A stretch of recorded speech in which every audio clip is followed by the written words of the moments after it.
नमस्कार, आप देख रहे हैं बीसीसी न्यूज। मैं हूं रमा धीमान। आइए बुलेटिन की शुरुआत करें, लेकिन उससे पहले हेडलाइंस।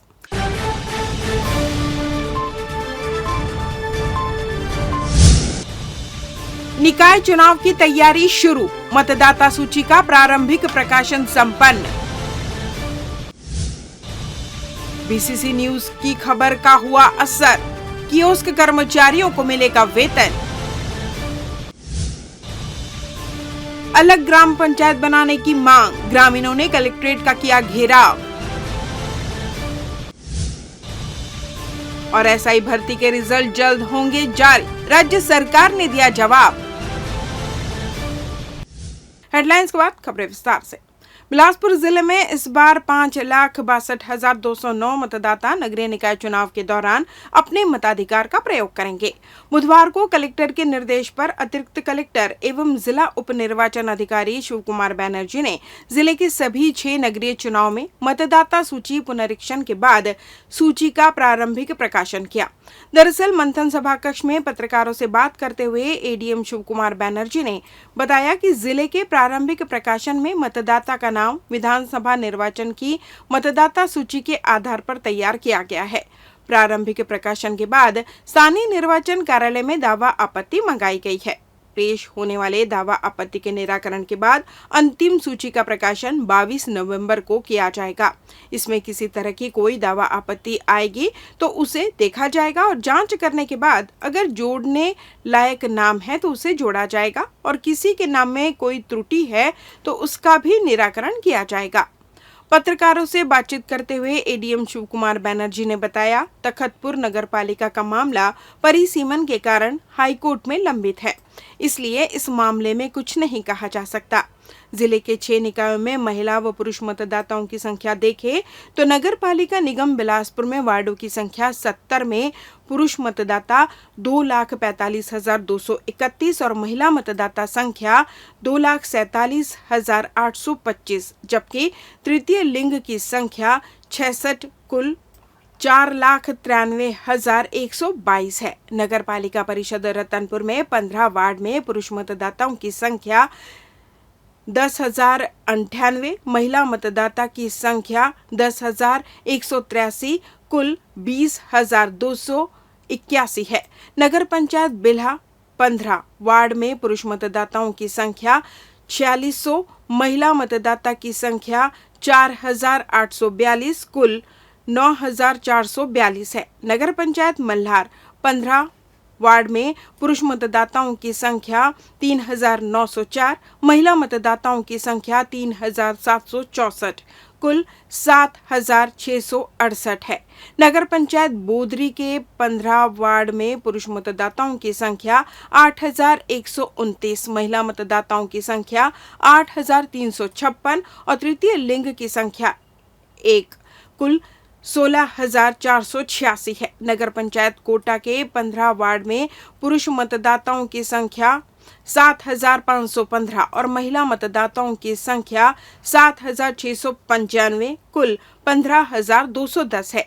जिले में होने वाले नगरीय निकाय चुनाव में आप गौर करेंगे तो शायद आपको यकीन नहीं होगा कि सबसे ज्यादा महिला मतदाताओं की संख्या है।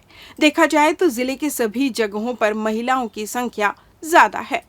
स्थानीय निर्वाचन 2024 अंतर्गत आज जो प्रेस कॉन्फ्रेंस आयोजित किया गया था, उसमें जो है नगरीय निकायों का जो फोटोयुक्त निर्वाचक नामावली का प्रारंभिक प्रकाशन आज 16 अक्टूबर को हुआ है।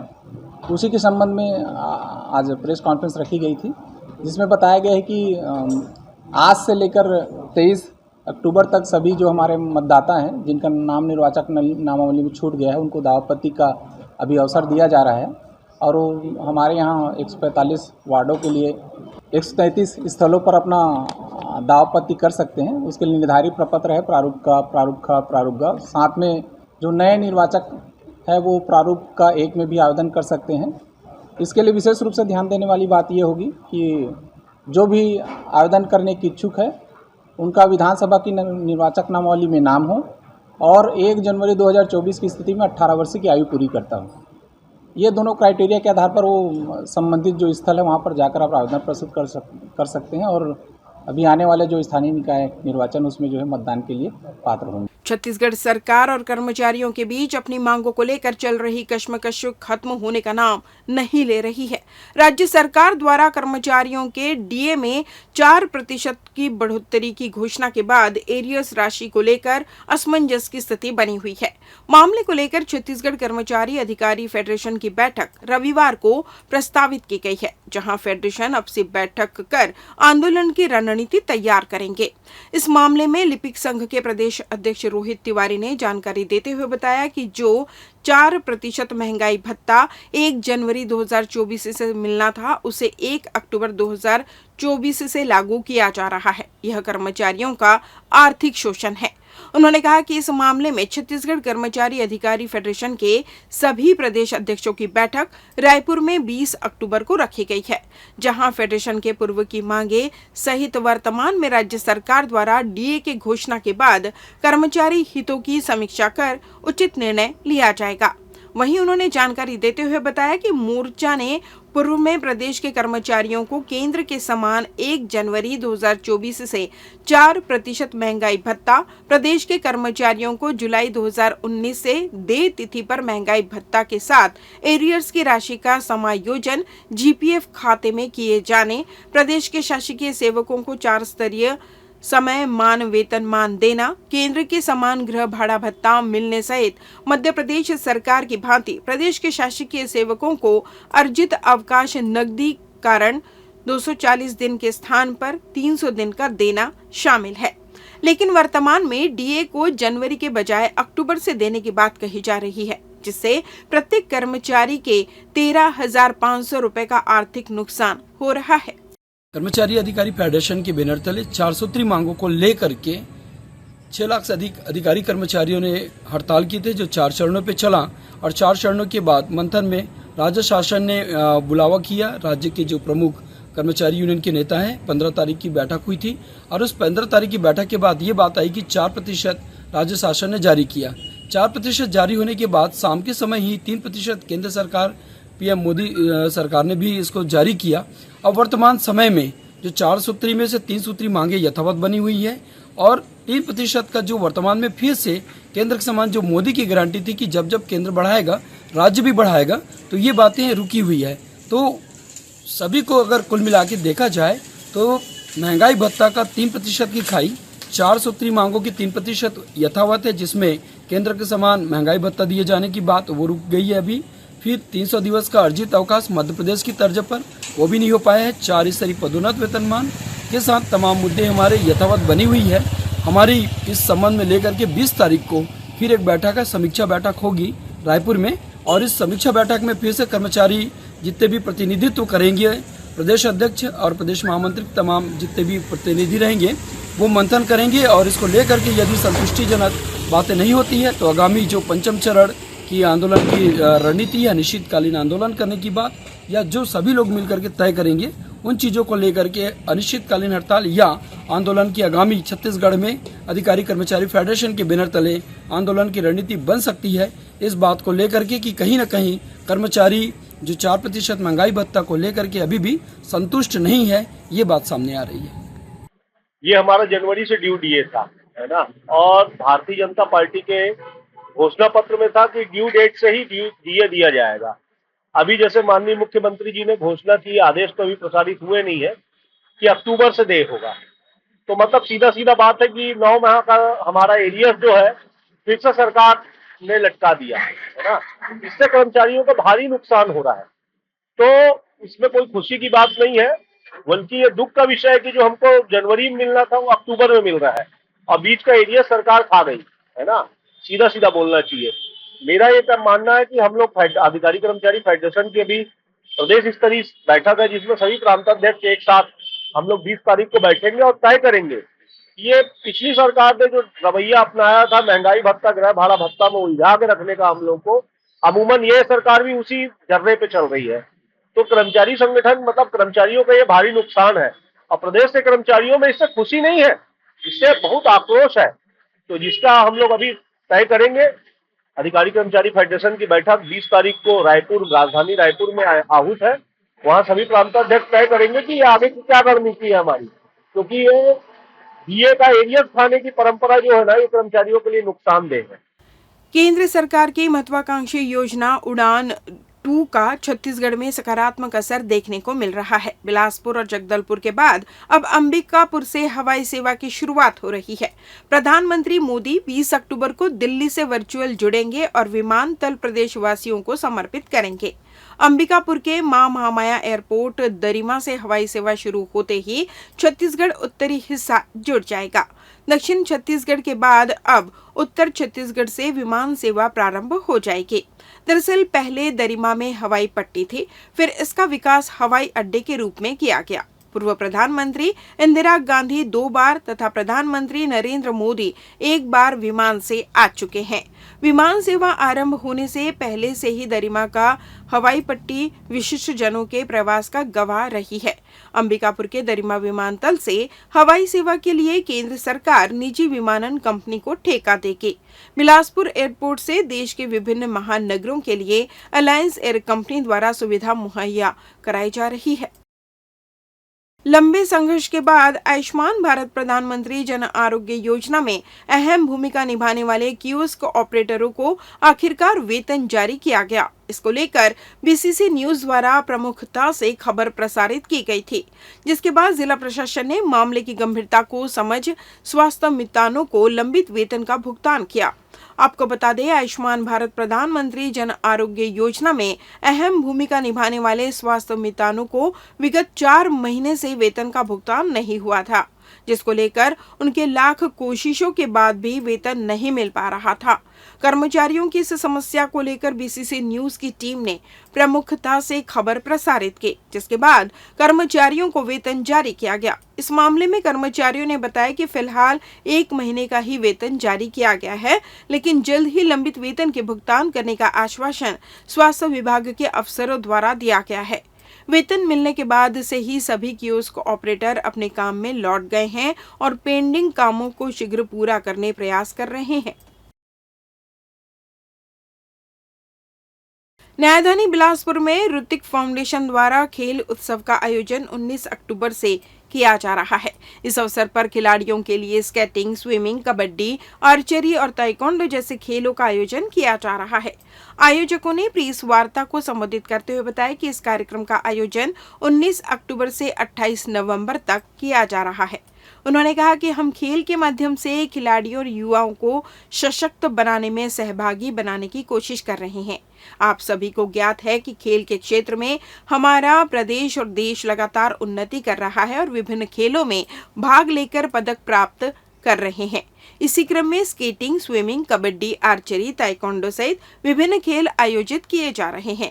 कार्यक्रम का समापन एवं पुरस्कार वितरण समारोह का आयोजन 28 नवंबर को लखीराम अग्रवाल ऑडिटोरियम में संपन्न होगा, जहां विजेताओं को नगद पुरस्कार दिए जाएंगे। प्रेस वार्ता के दौरान आयोजन समिति ने रोहन शाह, राजेश कुमार शाह, वीरेंद्र नागवंशी सहित अन्य सदस्य मौजूद रहे। जो 19 तारीख को खेल उत्सव की शुरुआत करते हुए मैं आप सभी लोगों से अनुरोध करूंगा कि आप अपने बच्चों को इस 5 गेम में, जहां पे स्केटिंग, स्विमिंग, ताइक्वांडो और अभी आर्चरी और कबड्डी जैसे गेम में अपने बच्चों को भेजें और अपने बच्चों को आगे तक ले जाने की सोचें। नहीं सर, अभी तक फ्री ट्रायल नहीं है, ये अभी हमने डायरेक्ट सीधे कंपटीशन पे रखा हुआ है और उसमें हिट्स होंगे, अलग अलग हिट्स होंगे, जिसमें बच्चों का पहला round, second round, third round, फिर उसमें फाइनल तक जाएगा। अभी बिलासपुर स्तर में कर रहे हैं। अभी ये खेल उत्सव इसलिए नाम रखा गया कि ये सिर्फ बिलासपुर स्तर तक का होगा। आने वाले टाइम में हम महाउत्सव कराएंगे, जिसमें वो इंटर स्टेट भी हो सकता है और इंटर डिस्ट्रिक्ट के बीच में भी कराया सकते हैं। लेते हैं छोटा सा ब्रेक। पिछले 17 वर्षों से रियल एस्टेट के क्षेत्र में दे रहे हैं अपनी सेवाएं और लगातार शहर की जनता को एक नई लिविंग लाइफस्टाइल। अपने कार्यों एवं सेवाओं के माध्यम से लाखों लोगों की उम्मीदों को दिया है आकार। इसलिए जिले में ही नहीं, पूरे प्रदेश में इनकी पहचान है बरकरार। आपके सपनों के घर को हकीकत में बदल कर है दिखाना, इसलिए आपके लिए लेकर आए हैं भाटी आशियाना।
ब्रेक के बाद आपका स्वागत है। बढ़ते हैं अगली खबर की ओर।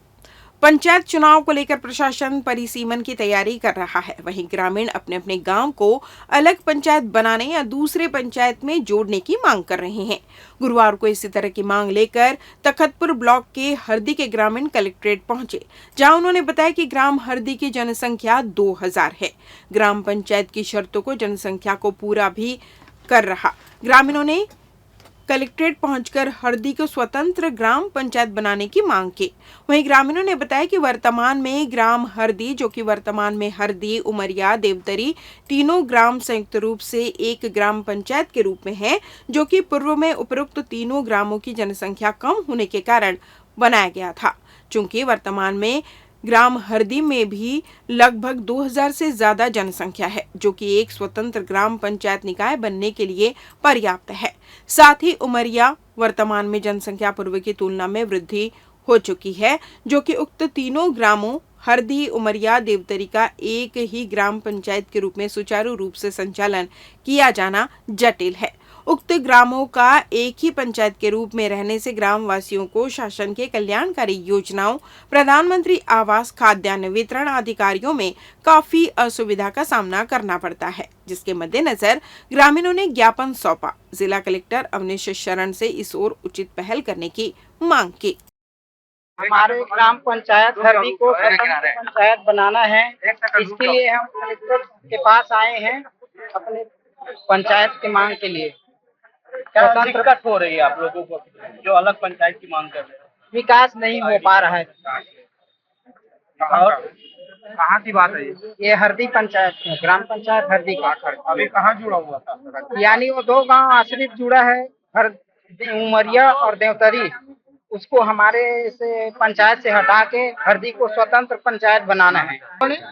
और ग्राम पंचायत हरदी जो पंचायत था, लेकिन उसको स्वतंत्र कराने के लिए इसके हमारे यहाँ ग्राम हरदी में पंचायत में 2 गांव आश्रित था, जो उसको अलग करने के लिए। आप लोगों को लगता नहीं आप लोग लेट होगा, क्योंकि अब तो चुनाव का समय आ गया? नहीं, अभी तो समय भी है ना, कैसे बैठे हो जाएगा। बोले हैं।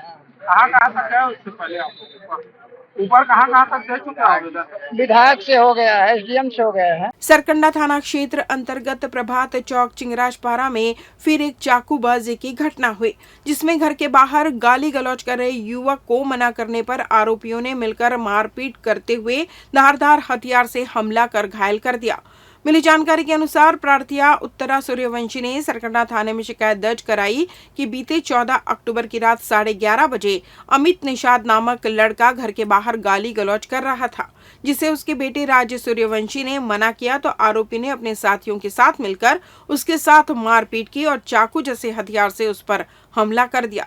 जब प्रार्थिया बीच बचाव करने लगी तो उसके साथ भी मारपीट कर आरोपी फरार हो गया।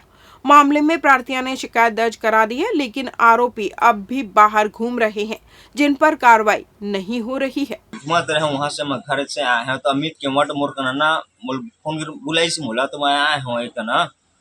अब मोला मारपीट करना चालू कर दी, मोला बोली लड़वे, मुँह बोले लड़ू बोल के ओकर बाद ना मोर करना चाकू में मोल करना मारपीट करे है भाई। मोर पैर में चोट पड़े है एक ना, मोर एक ना चोट पड़े है भाई। बाला ठाकुर और पूरा प्रभात चौक के पूरा लड़का और काली मंदिर के लड़का मन। जिला प्रशासन द्वारा खमतराई की सरकारी जमीन को कब्जा मुक्त कराने की मुहिम के बीच गुरुवार को स्थानीय लोगों ने जिला कलेक्ट्रेट का घेराव किया। बड़ी संख्या में पहुंचे खमतराई के लोगों ने जिला कलेक्टर अवनीश शरण को ज्ञापन सौंपकर पट्टा दिलाने की मांग की। इस दौरान खमतराई के निवासियों ने मीडिया से बातचीत कर बताया कि वह सालों से खमतराई में आकर रोजी मजदूरी कर वहां रह रहे हैं। उनके छोटे छोटे बच्चे जो कि स्थानीय स्कूल में रहकर अपना पढ़ाई लिखाई कर रहे हैं, उनके द्वारा आज भी छोटे छोटे कच्चे टीन टप्पर खप्पर के मकान बने हुए हैं, जहां वह अपना जीवन यापन कर रहे हैं।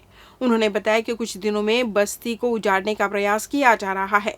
पूर्व में पहले कुछ लोग उनको धमका चुके हैं। अब उनके जहन में अपने सिर के नीचे से छत छिन जाने का डर सताने लगा है, जिसको लेकर उन्हें जिला प्रशासन ने उनके आशियाने को हटाने के बजाय स्थायी पट्टा देने की मांग की है। हम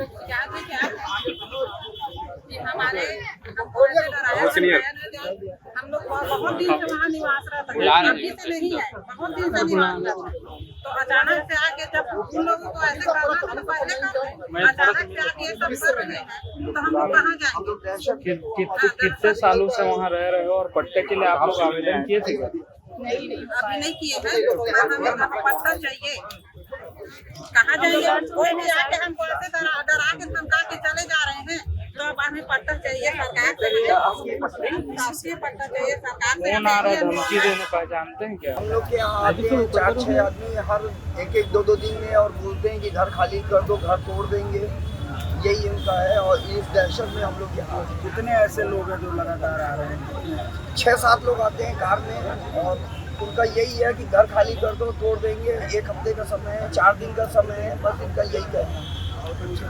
क्या कहना है? हम लोग का कलेक्टर से ये कहना है कि हम लोग की रक्षा की जाए, हम लोग के घर को तोड़ा ना जाए और हमको पट्टा दिया जाए। छत्तीसगढ़ में पिछले 6 साल से एसआई नियुक्ति की प्रक्रिया अब दिवाली के बाद पूरी होगी। बुधवार को राज्य शासन ने हाईकोर्ट के आदेश पर अमल करने के लिए अतिरिक्त समय मांगा, जिस पर जस्टिस एनके व्यास ने राज्य सरकार को 15 दिन की मोहलत दी है और तय समय के भीतर नियुक्ति आदेश जारी करने को कहा। बता दें कि इससे पहले हाईकोर्ट ने एसआई भर्ती के खिलाफ दायर याचिकाओं को खारिज करते हुए 90 दिन के भीतर नियुक्ति पत्र जारी करने का आदेश दिया था।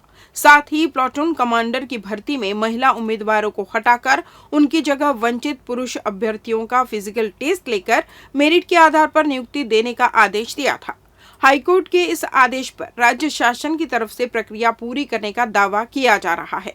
बुधवार को शासन की तरफ से अतिरिक्त महाधिवक्ता विवेक शर्मा ने आवेदन पत्र प्रस्तुत किया और कहा कि हाईकोर्ट के आदेश पर एसआई भर्ती प्रक्रिया पूरी की जा रही है। इस बुलेटिन में बस इतना ही। अगले बुलेटिन में आप सबकी फिर मुलाकात, तब तक मुझे दीजिए विदा।